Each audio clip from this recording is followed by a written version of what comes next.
All right, Kurtis Spieler. I am so honored to be on speaking with you today about the dead girl of apartment 3. Before just quickly before we get into that, I loved what you did with New York Ninja. I couldn't believe that you unearthed this movie and got it done, and great job on that one. Thank you. I appreciate that. So let's talk about the dead girl in apartment 3. How did this come about? Where did you come up with the idea? Well, it's actually kind of an interesting story. It was never actually the movie that I set out to make originally. So I teamed up with the producers, Frank Wibby and Nicholas Papazoglou. Nicholas, I've been working with for years. Frank was kind of new to the crew. We met in Connecticut. He was another local filmmaker, and we decided, the three of us, to get together to make a film. And we wrote, I wrote a script around a very specific location that I thought we would be able to get. And we had been talking to the owners, and they had agreed, and everything was good to go. So we scraped together the money. I wrote the script, and we were a few months out from production trying to figure everything out, and we lost that location. We just weren't able to make things work with the people that owned the location, and everything was written around that. And so it was like, okay, well, what do we do now? And we had the money together, and luckily Frank had he had properties in his family, and one of them was this apartment property. And he showed it to me, and he's like, hey, what do you think we can do here? And it's interesting because I've actually always kind of wanted to write a horror movie set almost entirely within an apartment. And I was like, okay, I think this could work. So I was like, give me a few weeks to see if I can get like a first draft done, and if I can make this work, we will. And so I went and I just banged away writing, and came up with the first initial draft and showed it to everybody, and they were like, all right, this is good, let's do it. And so we went we went almost like directly into pre-production and then production after that. So that was pretty quick. Yeah. Considering what you lost, what was the original location? Like a cabin or the woods or something? Or it was supposed to be like another haunted house story, but it was written specifically within this house because, I mean, we couldn't afford to build sets. Right. So everything, it was like a certain look of the house and a certain everything, Yeah. And it was just written so specifically for that location that, I did pull a few things out from that script that ended up in this one, but it would have just been a whole different movie. So we decided to just scrap that location.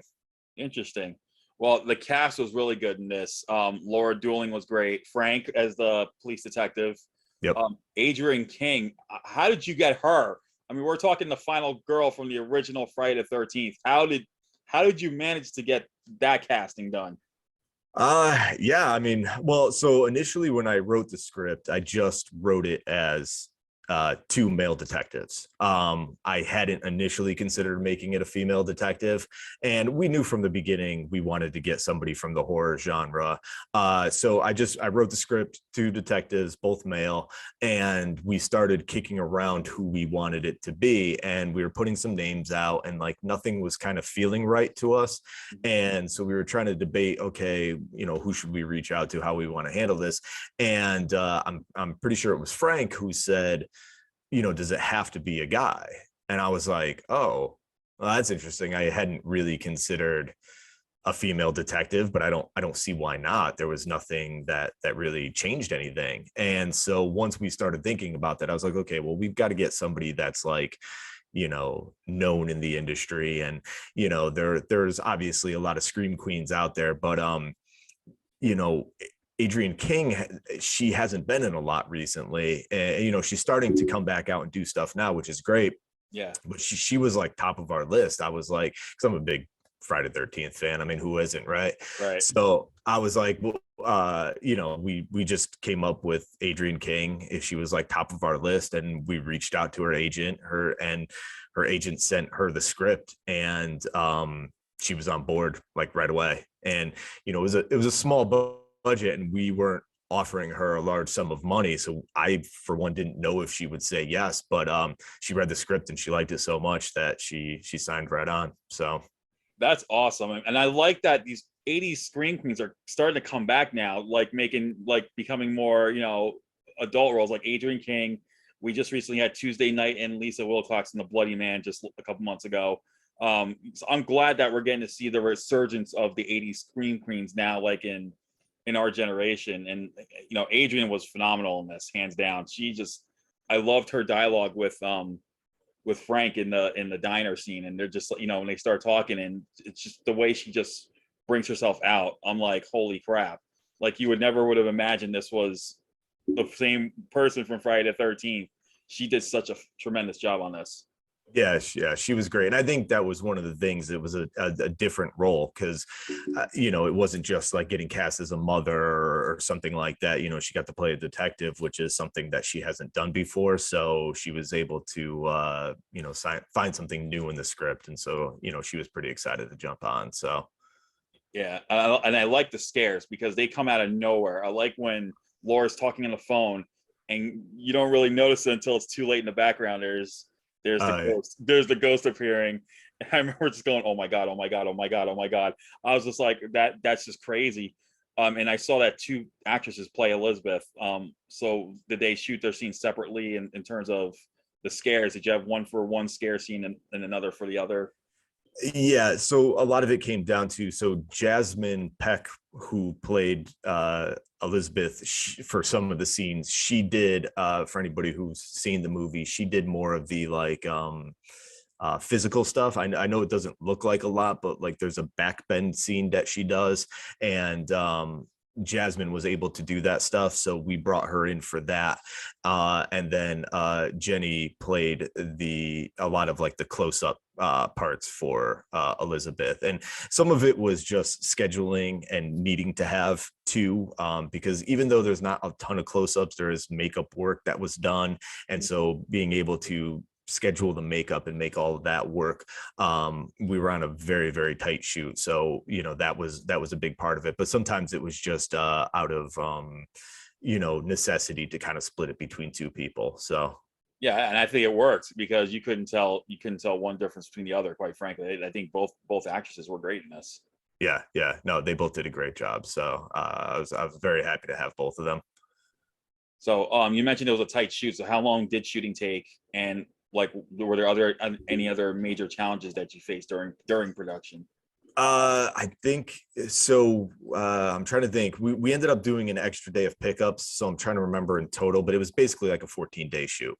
So and yes, there was a number of challenges. I mean, anybody who's trying to make a film in 14 days it's not easy. Yeah. The first, I think, 11 days was the bulk of the film shooting with Laura, and then a couple of days with Adrienne King, and then Brian Davis, who plays the character of Christian, his scenes had to be shot in a different location, so he was additional days afterwards. Yeah, I mean, it's always a challenge. We were on strict schedule. It was a SAG shoot, so you're still bound kind of by SAG rules. Even though it was like a micro budget shoot, it was still, we had to work within those confines. So we had schedules that we had to hit each day. And really the biggest challenge was the apartment was on a busy main road, and I had soundproofed it as much as possible leading up to the shoot.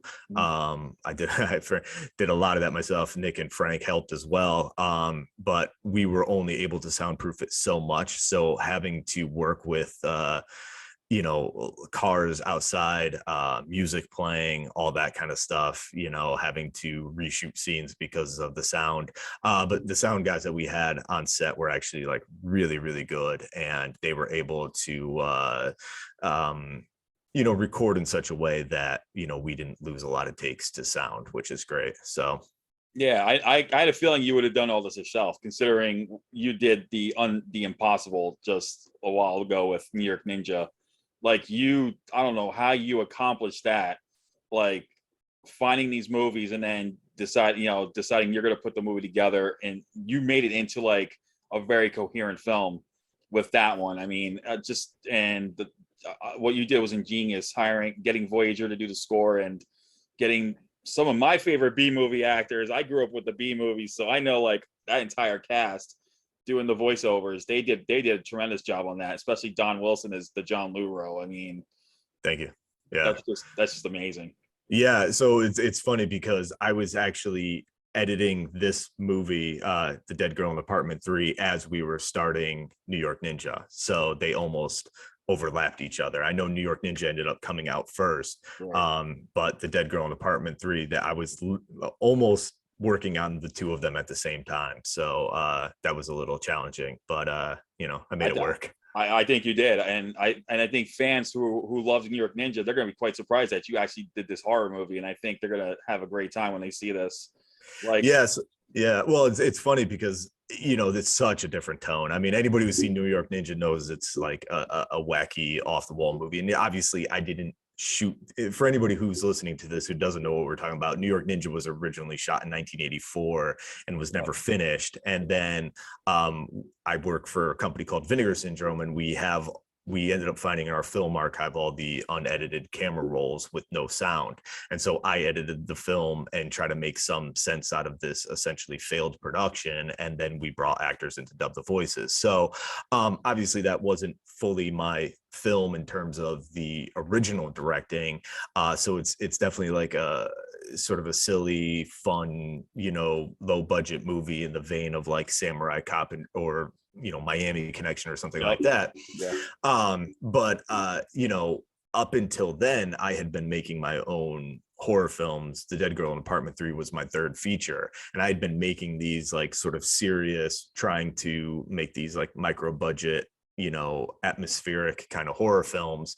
And so it is such a departure of tone. And it's interesting because I finished The Dead Girl first, then worked on New York Ninja, but New York Ninja came out first, and now The Dead Girl came out. And so it is such a departure of tone from anybody who's expecting anything like New York Ninja. So. Yeah, don't expect it, guys. I'll say this though, but this guy knows he knows his horror, and he did a great job on this, just so you guys know. So I know there's going to be fans out there who are going to see the name and they're going to think New York Ninja. Yeah, but this is more about his horror film, because he did a great job with The Girl in Apartment 3. It's coming out August 9th. And what's next for you after this? Is there anything that you're working on in any projects on the horizon that? Yeah, nothing directly right now, but obviously, like I said, I work for Vinegar Syndrome. We're working on potentially developing a project here. I'm also actively looking for maybe another unfinished film that needs to be finished. I would love to find an unfinished horror film and be able to finish that. That's like, that would be right up your alley. Cool. That's totally right up your alley. Yeah. We've got some leads, but nothing cemented quite yet. So I'm kind of leaving my options open. And for now, I mean, I've been just basically, doing press and going to screenings for New York Ninja, and now, doing press for The Dead Girl. So let's see where I go from here. Yep. So Dead Girl in Apartment 3 is coming out this Tuesday. And guys, man, if you like supernatural horror films and you like the atmospheric horror film, you're going to want to see this one, especially with the nice little twist ending. Because I'm not going to spoil it for you guys, but it was mind-blowing to me, and the scares are great too. And Kurtis, man, keep doing what you're doing, man. Keep rocking them out. You are the man. And I had such a great time talking with you about this. Thank you. I can't wait to see more of your stuff, man. And thank you. I really appreciate it. Hopefully there'll be more to come. All right, everyone take care. You guys have a great day. Thank you. All right.